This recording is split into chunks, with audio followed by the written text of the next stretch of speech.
ये कंपनी नेहरू जी की बपौती नहीं थी, ये कंपनी नेहरू जी के परिवार की कंपनी नहीं थी।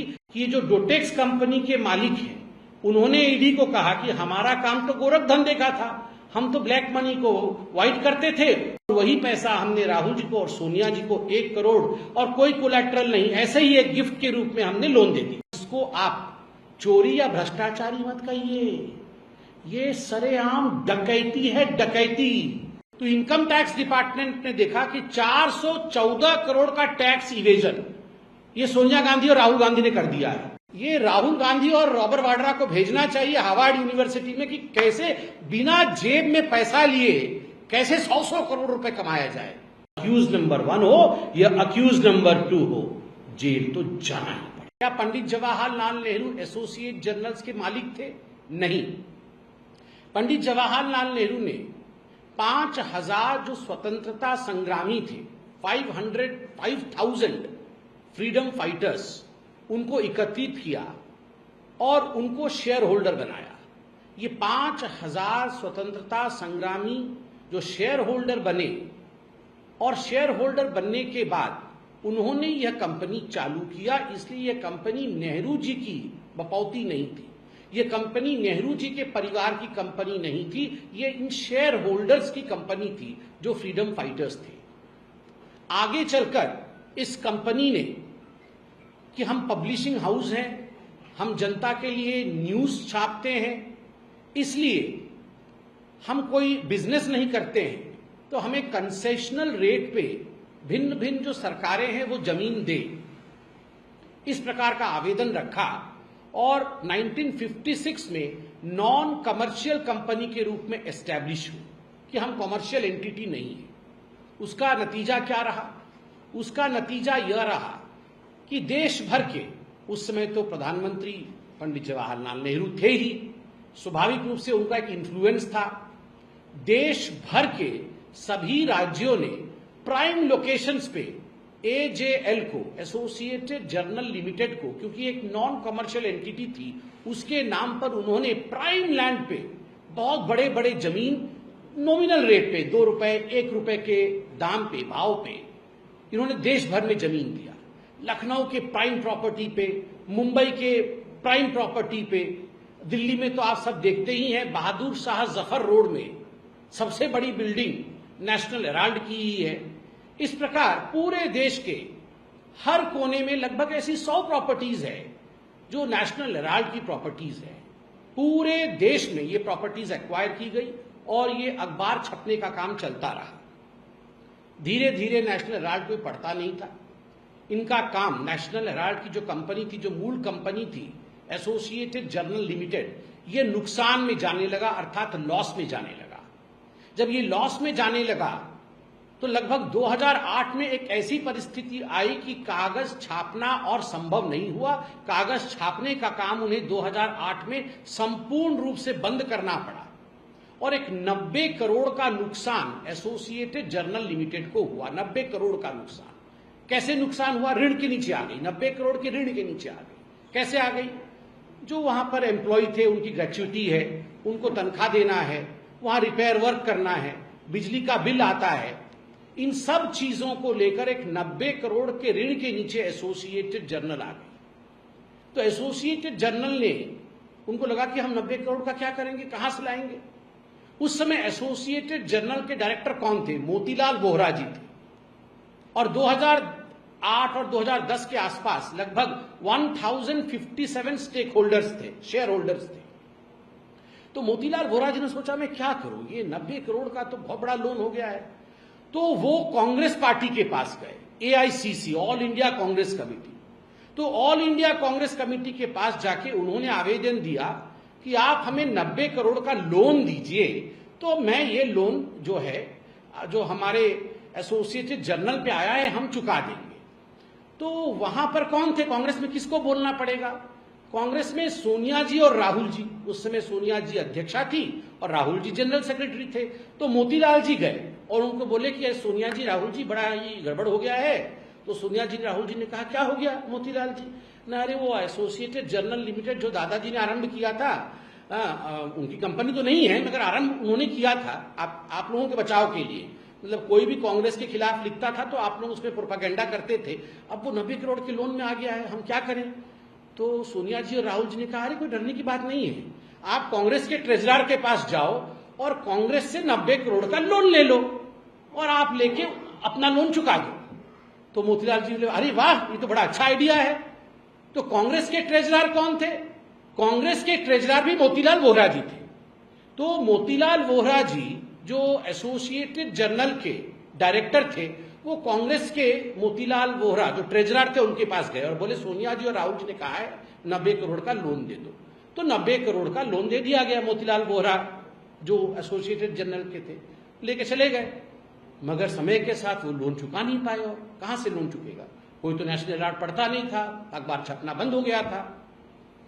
तो उसी समय 2010 में ये एक और कंपनी खोली गई। ये जो कांग्रेस पार्टी है, कांग्रेस पार्टी के कुछ सदस्यों ने एक और कंपनी खोली। उस कंपनी का नाम था young India limited. Young India limited, उसके 4 सदस्य थे। कौन कौन थे? सोनिया जी, राहुल जी, ऑस्कर फर्नांडिस और मोतीलाल वोहरा। तो सोनिया जी के पास इस यंग इंडिया लिमिटेड के 38% शेयर थे और हमारे राहुल बाबा के पास इसके 38% शेयर थे। अर्थात दोनों को मिलाकर यंग इंडिया लिमिटेड के कुल मिलाकर शेयर 76% के हो गए। जिसके पास 51% शेयर होता है वो मालिक होता है। ये बेचारे ऑस्कर फर्नांडिस और मोतीलाल वोहरा जी के पास 24%, 24% के शेयर थे। तो मालिक बन गए मां बेटे। सोनिया जी और राहुल जी 76% शेयर पकड़ करके, शेयर होल्डर बन करके यंग इंडिया के मालिक बन गए। अब ये यंग इंडिया एक कंपनी खुलती है तो उसमें कैपिटल इन्वेस्टमेंट होता है। उस कैपिटल को लेकर आपको कंपनी खोलनी पड़ती है। तो यंग इंडिया कितने की कंपनी थी? 5 लाख की कंपनी थी। 5 लाख निवेश किया गया और उस कैपिटल एक्सपेंडिचर से यह कंपनी खड़ा किया गया जिसका नाम था यंग इंडिया। अब 5 लाख कहां से लाए, बहुत चिंता पड़ गया सोनिया जी, राहुल जी की, हम 5 लाख कहां से लाए? तो उन्होंने एक कंपनी से लोन लिया, 1 करोड़ रुपए का लोन लिया और वो कंपनी का नाम डोटेक्स इंडिया कंपनी थी। ये डोटेक्स कंपनी से लोन लिया। आप सोचिए, 5 लाख रुपए के लिए 1 करोड़ का लोन लिया है। बाद में पूछताछ में मालूम पड़ा कि ये जो डोटेक्स कंपनी के मालिक हैं, उन्होंने ईडी को कहा कि हमारा काम तो गोरख धंधे का था, हम तो ब्लैक मनी को व्हाइट करते थे और वही पैसा हमने राहुल जी को और सोनिया जी को 1 करोड़ और कोई कोलैटरल नहीं, ऐसे ही एक गिफ्ट के रूप में हमने लोन दे दिया। इस लोन का कोई डिटेल नहीं कि कोलैटरल दिया, कैसे दिया, ऐसे ही एक लोन दे दिया, एक अंडरस्टैंडिंग में लोन दे दी। उसमें से 5 लाख की कंपनी खोली और बच तो बहुत सारा गया, 95 लाख तो बचा हुआ है 1 करोड़ में से। तो यंग इंडिया ने एक सुझाव दिया। यंग इंडिया में मोतीलाल वोहरा जी भी थे। तो राहुल जी और सोनिया जी ने बुलाया मोतीलाल वोहरा जी की, मोतीलाल जी जरा सुनिए। तो मोतीलाल जी गए राहुल जी और सोनिया जी के पास यंग इंडिया में। तो राहुल जी और सोनिया जी ने मोतीलाल वोहरा जी को बोला कि अरे यंग इंडिया वाले मोतीलाल वोहरा जी, आप ऐसा करो, आप हमारा एक प्रपोजल लेके जरा एसोसिएटेड जर्नल के मोतीलाल वोहरा जी के पास जाओ और उनको बताओ कि आप 90 करोड़ लोन कांग्रेस पार्टी का चुका नहीं पा रहे हैं, तो आपकी जो लोन है वो हम खरीद लेंगे, यंग इंडिया खरीद लेगी, एवज में हम 50 लाख रुपए देंगे और लोन हम चुकाएंगे। तो मोतीलाल वोहरा जी जो यंग इंडिया कहते, बोले वाह, ये तो बड़ा अच्छा आइडिया है, मैं जाता हूं एसोसिएटेड जर्नल के यंग जो मोतीलाल वोहरा जी हैं डायरेक्टर, उनके पास मैं जाता हूं।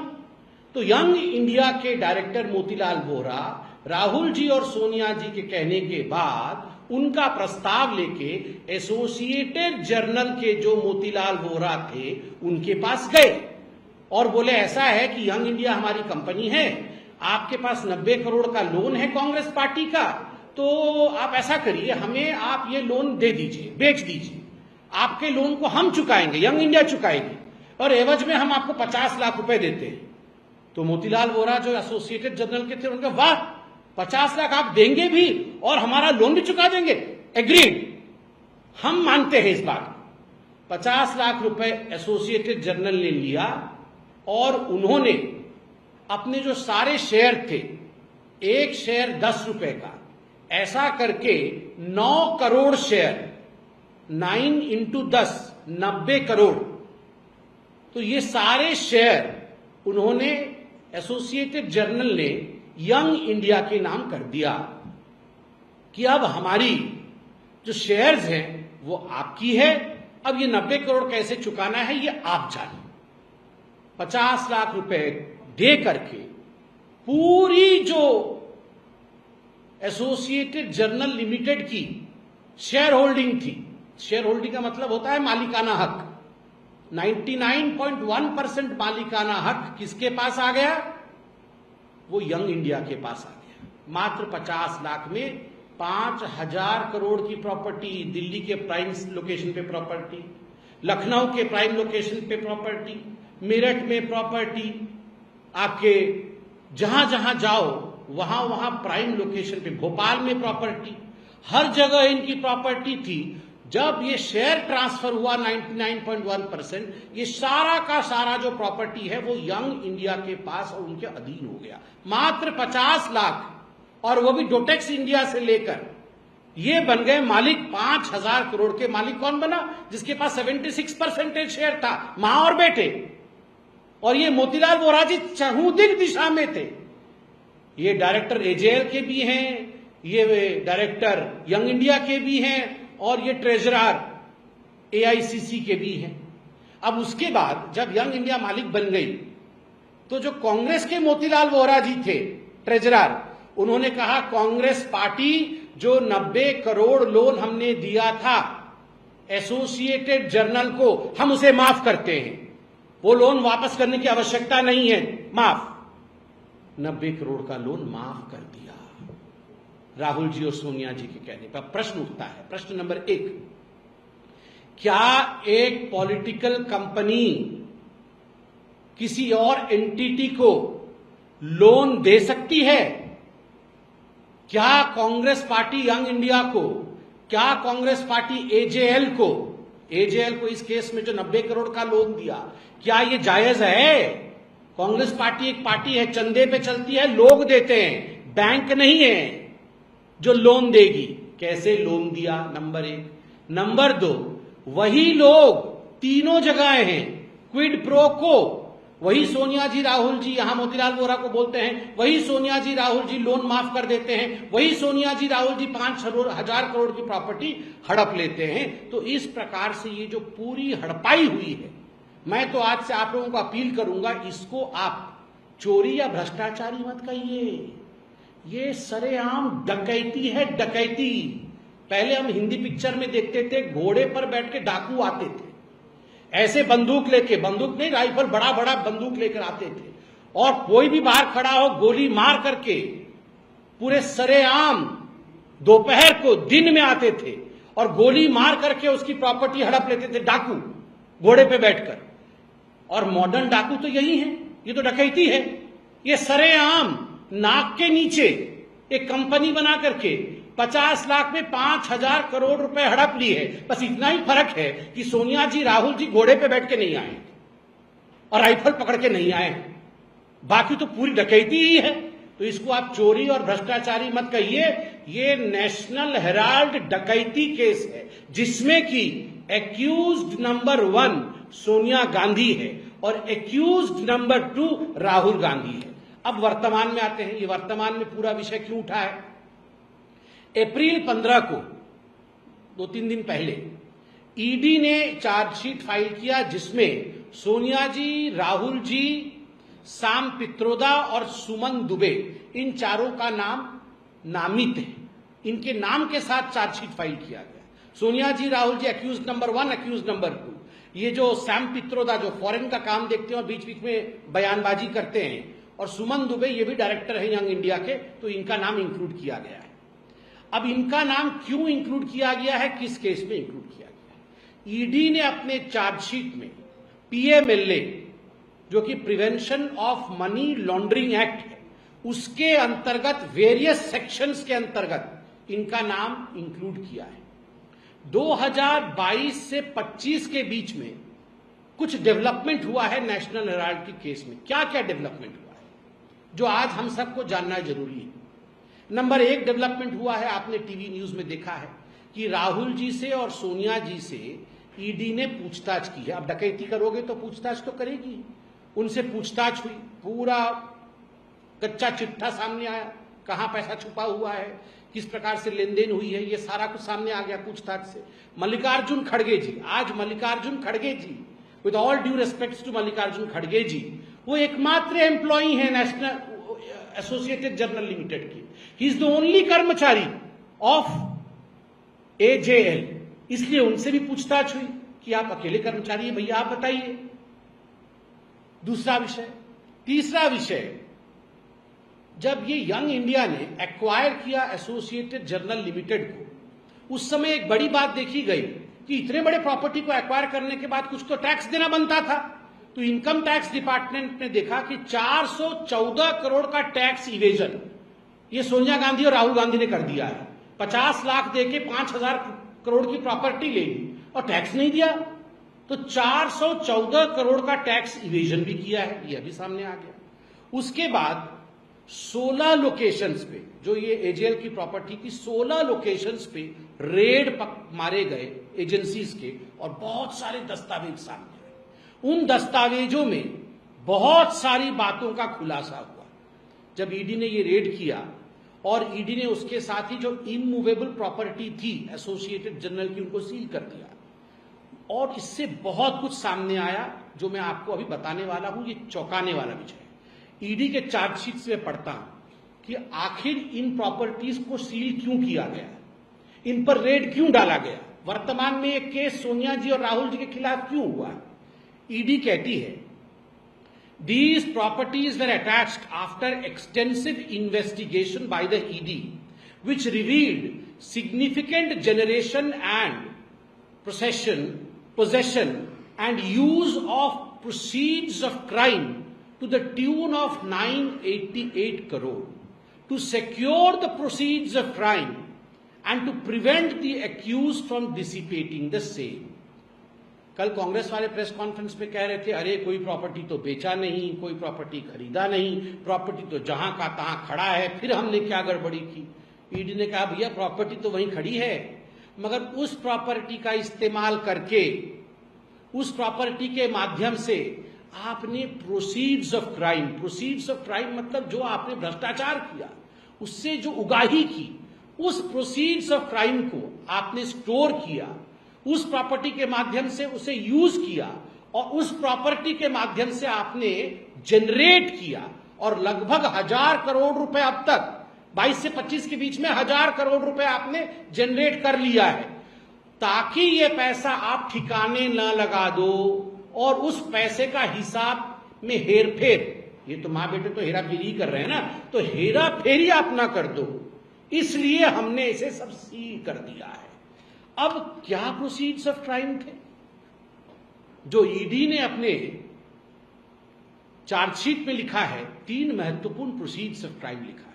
ये बिल्डिंग्स तो थी ही, मगर इन बिल्डिंग्स के माध्यम से बोगस डोनेशन, कि हम डोनेशन देंगे जी, 18 करोड़ के बोगस डोनेशन हुए।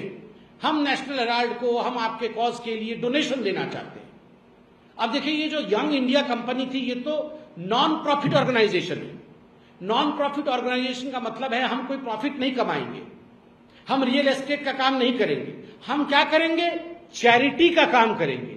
मगर जब उनके कागज देखे गए तो उसमें चैरिटी के नाम पे तो 1 भी रुपया खर्चा नहीं हुआ है, 1 भी रुपया चैरिटी पे खर्चा नहीं हुआ है। तो सारा काम तो कमर्शियल किया है आपने। ये जो बोगस डोनेशन हुआ है 18 करोड़ रुपए का, जब ढूंढा गया कि डोनेशन किसने किया है, तो डोनर नहीं मिल रहे हैं। डोनेशन आया है 18 करोड़, अब डोनेशन किसने दिया है पता नहीं जी। अब उसके साथ बोगस एडवांस रेंट, एक बिल्डिंग है बहादुर शाह जफर बिल्डिंग, तो किसी ने कहा मैं भैया ये फर्स्ट फ्लोर रेंट पे लूंगा, 2 करोड़ रुपए महीने दूंगा, तो आप मुझे रेंट पे दीजिए। तो बाद में रेट में देखा गया, अरे रेंट तो आ रहा है मगर बिल्डिंग तो खाली है, इसमें तो कंपनी है ही नहीं। तो बोगस एडवांस रेंट लेकर मां बेटे ने, यंग इंडिया ने कमाया 38 करोड़ रुपया, 38 करोड़ रुपया कमा लिया, घर खाली, रेंट आ रहा है। अरे बाप रे, ये डकैती नहीं तो क्या है। बोगस एडवर्टाइजमेंट आ रहा है और उसमें 29 करोड़ रुपए ले लिया है। एडवर्टाइजमेंट कौन दे रहा है? अब सोचिए कि मां बेटे के पास 100 करोड़ रुपए है, उसको वाइट करना है, तो वो क्या करेंगे? वो जाके बोलेंगे उन्हीं के कांग्रेस के नेता को, तुम्हारा जन्मदिन कब है? बोलेगा मेरा जन्मदिन परसों है। बोलेगा अच्छा तुम ये लो 50 लाख रुपए, जाओ जरा जाके एजेएल को दो, 50 लाख रुपए का वो एडवर्टाइजमेंट तुम्हारे जन्मदिन पे निकालेगी और फिर लाके 50 लाख रुपए हमें ही दे देना। तो 50 लाख रुपए वाइट हो गया। वो कांग्रेस का किसी का हैप्पी बर्थडे गुड्डू बुड्डू, कांग्रेस पार्टी, ये हाथ का चिन्ह, बस गुड्डू बुड्डू का हैप्पी बर्थडे, और वहां जो है 100 करोड़ का वो वाइट बन गया।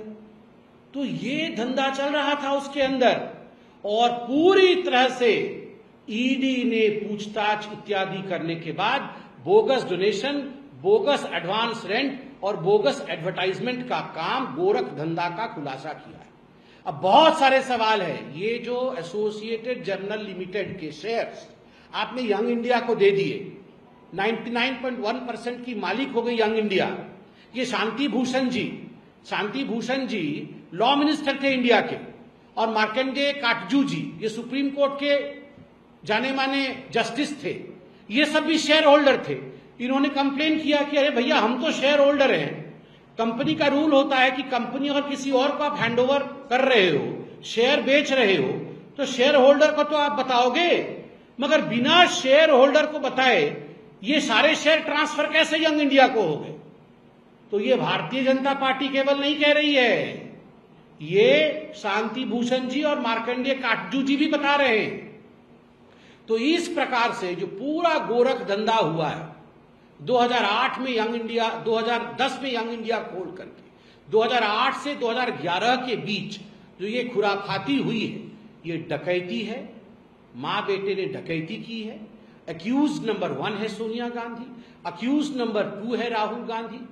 और वैसे मुझे लगता है जब मैं प्रेस कॉन्फ्रेंस कर ही रहा हूं, अब पूरा परिवार ही डाका डाल रहा है, तो इन सब के आका रॉबर्ट वाडेरा, तो आप सोचिए रॉबर्ट वाडेरा भी पकड़ा गया है। ये जो रॉबर्ट वाडेरा थे, ये सिकोपुर गांव में हरियाणा में इन्होंने जमीन ली। इन्होंने लगभग 3.5 एकड़ को जमीन खरीदी। कितने में खरीदी? ये 7.5 करोड़ में खरीदा, और उसके 3 साल बाद उसको बेच दिया डीएलएफ को 58 करोड़ में। ये राहुल गांधी और रॉबर्ट वाड्रा को भेजना चाहिए हार्वर्ड यूनिवर्सिटी में कि कैसे बिना जेब में पैसा लिए कैसे 100 करोड़ रुपए कमाया जाए। ये दोनों बता सकते हैं, पढ़ा सकते हैं। आप बताइए 7.5 करोड़ रुपए में जमीन खरीदी और बेचा 58 करोड़ में, और बाद में मालूम पड़ा कि 7.5 करोड़ भी नहीं दिया था, डीएलएफ को बेचा था। डीएलएफ के ही पैसे को लेकर के 50 करोड़ डीएलएफ से लिया था, उसमें 7.5 करोड़ फिर डीएलएफ को दे दिया, और फिर 58 करोड़ में डीएलएफ को बेच दिया। ऐसे कैसे हुआ? क्योंकि वो लैंड यूज चेंज किया, लाइसेंस नहीं था वहां कॉमर्शियल प्रॉपर्टी बनाने की, तो डीएलएफ को कई 100 करोड़ रुपए खर्च करने पड़ते। भूपिंदर हुड्डा जी उस समय कांग्रेस के मुख्यमंत्री थे, उनको देने पड़ते। उन्होंने कहा ये हुड्डा जी पे खर्च क्यों करूं, दामाद को ही पकड़ लेता हूं, पूरा परिवार तो यही काम कर रहा है। तो उन्होंने दामाद को पकड़ लिया, और दामाद ने बोला तुम मुझे 50 करोड़ दे दो, मैं तुम्हारा लैंड यूज चेंज कर देता हूं। 50 करोड़ लिया, 7.5 करोड़ वापस किए, 50 करोड़ जेब में, लैंड यूज चेंज, बल्ले बल्ले। यहां मां बेटे 5,000 करोड़, या दामाद बोले मैं भी पीछे क्यों रहूं, मैं भी 50 करोड़। आप सोचिए, यहां तो 5,000 और 50 करोड़ की बात ऐसी हो रही है जैसे हम कहीं बैठ करके 10-20 रुपए का चाय पी रहे हैं। ये गांधी परिवार की ये सेंस ऑफ एंटाइटलमेंट, और ये सोचते थे डाका डालते जाएंगे और भारतवर्ष चुप रहेगा। सोनिया जी, राहुल जी, रॉबर्ट वाड्रा, अगर आप घोड़े पर बैठ करके डकैती डालते थे, गरीबों को लूटा है, और आप ये सोच रहे हैं कि एजेंसी कुछ नहीं करेगी, तो ऐसा नहीं होने वाला है। ऐसा नहीं होने वाला है। वो समय बीत गया जब आप सत्ता में थे और आपको लगता था कि ये देश आपकी बपौती है। ये नेहरू जी भी सोचते थे, ये आप भी सोचते। अब यह देश आपकी बपौती नहीं है, गरीबों का है यह देश, और जिसने गरीबों का पैसा लूटा है वह अक्यूज नंबर 1 हो या अक्यूज नंबर 2 हो, जेल तो जाना ही पड़ेगा। बहुत बहुत धन्यवाद। कोई प्रश्न हो तो अवश्य पूछे। सर, कांग्रेस आरोप लगाती है कि जब जब इलेक्शन नजदीक होता है तब तक भाजपा और केंद्रीय जांच एजेंसियां उन्हें परेशान करती हैं, क्योंकि बिहार के इलेक्शन नजदीक है, बंगाल के इलेक्शन नजदीक है, इसलिए भाजपा जो है वो केंद्रीय जांच एजेंसियों का इस्तेमाल कर रही है और उन्हें परेशान कर रही है। हरियाणा के जो इलेक्शन खत्म हो गए, ये दामाद जी तो का पूरा केस तो हरियाणा में था, वहां तो धूल चाट गए कांग्रेस वाले। उस समय तो ये केस नहीं चल रहा था। और देखिए, इलेक्शन इस देश में हमेशा चलते रहेंगे। मैं तो बोल रहा हूं कांग्रेस पार्टी को, अगर उनको उसमें डाउट हो रहा है कि इलेक्शन के कारण रेड हो रही है, तो 1 नेशन 1 इलेक्शन लाने दीजिए। 1 नेशन 1 इलेक्शन होगा, मगर अनंत रेड तो आपके ऊपर होंगे ही। आपने अनंत कुकर्म किए हैं। एक दिन आप देख लीजिएगा, 1 नेशन 1 इलेक्शन होगा, मगर innumerable raids on Congress party continue करती रहेगी, क्योंकि इन्होंने इन्यूमरेबल एक्ट्स ऑफ करप्शन किया है। इसलिए ये सब बहानेबाजी नहीं चलेगी। और ये अभिषेक मनु सिंघवी जी और जो इनके बड़े बड़े वकील आके यहां पर प्रेस कॉन्फ्रेंस कर रहे हैं, भैया प्रेस कॉन्फ्रेंस करने से क्या होगा? जो आप दलीलें यहां दे रहे हैं, कोर्ट में दलील दो। मां बेटे तो बेल पे बाहर है ना, दोनों मां बेटे बेल पे बाहर हैं। और दोनों मां बेटे ने जाके सुप्रीम कोर्ट में कहा था कि इस केस को स्टे कर दिया जाए। सुप्रीम कोर्ट ने मना कर दिया इस केस को स्टे करने के लिए। तो मेरिट देखा है सुप्रीम कोर्ट ने।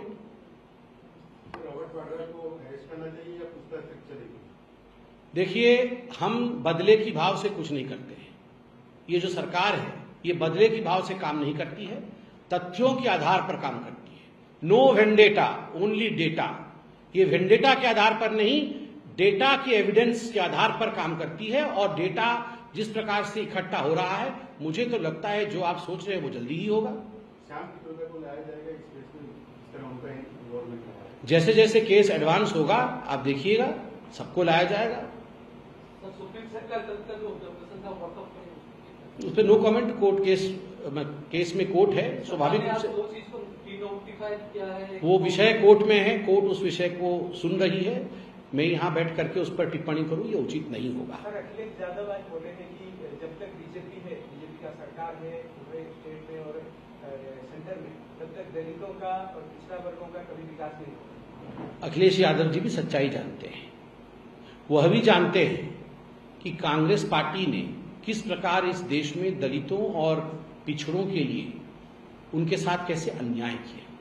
अपीजमेंट की पॉलिटिक्स के कारण कर्नाटक में कांग्रेस पार्टी ने 4% रिजर्वेशन मुसलमानों के लिए किया और ओबीसी के 4% रिजर्वेशन के हक को काटने की कोशिश की।